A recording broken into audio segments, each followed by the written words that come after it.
करणार बांगड्या फुली. आता समजा मी मेलो समजा, मरणार नाही लगेच, मेलो.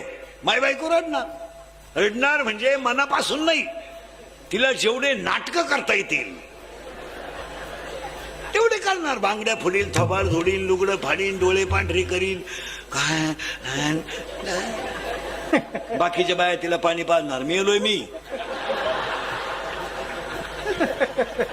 आणि पाणी पिती ती, काय बोलायचं. मी उताना पडलोय म्हणून, आणि बाया तिला वारं घालतात. ही सगळी नाटकं आहेत.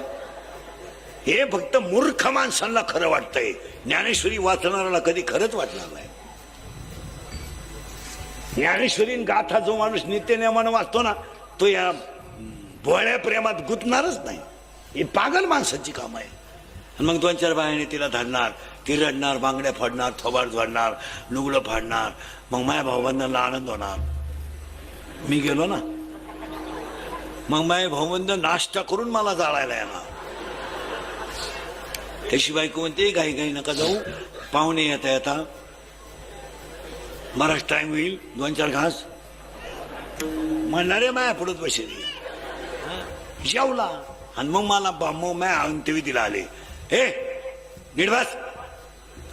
हे मग मला आंघोळीला बाहेर काढणार. मेल्या 1.5 महिना मला आंघोळ नव्हती.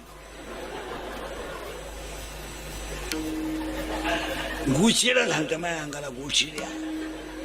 पण मेल्यावर मला आंघोळ बाथरूम मध्ये नाही, चौकात.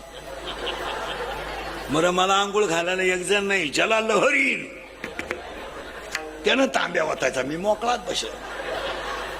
झालो. मग आंघोळ घालणार, मग महापर्या मला नवे कपडे घालणार. मग मी पळून जाऊ नाही म्हणून तिरडीवर ठेवणार, कपाळाला ठोकळा शिटकावणार. मग माझं पोरग मडकं हातात धरणार, बाबा माझ्या मागे या, तुम्हाला काय रस्ता माहित नाही, इकडे तिकडे जाल या. मग माय बायको रडायचं बंद करणार. 2-3 बाया तिला धरून चालणार, आणि मग ती पदर मोकळा करणार.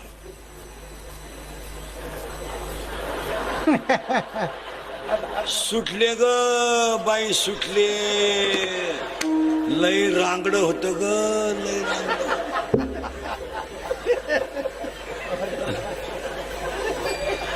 मग मला सरना उठणार. मग माझ्या उराव धापल्या नाही, मोठाली रांडक माया उराव ठेवणार. लाकडं कोणती माहितीये का माया उराव, जी फोडणाऱ्याला फुटत नव्हती.